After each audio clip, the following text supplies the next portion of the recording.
sorry about that, guys. The video ended and I posted it on accident. But alright, like I was saying, this rod was my old rod. And I bought it with my own money. The frick is that? Alright, it don't really cast that far, so just letting y'all know.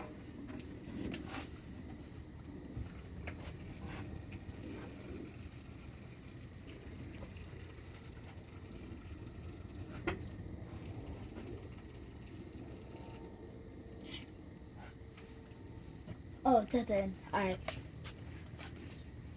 I didn't see that. Yeah, it's all messed up.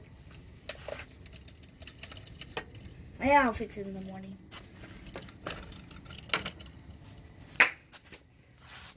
Yeah, guys. That's my rod and tackle box. Hope you all have a great day. Peace.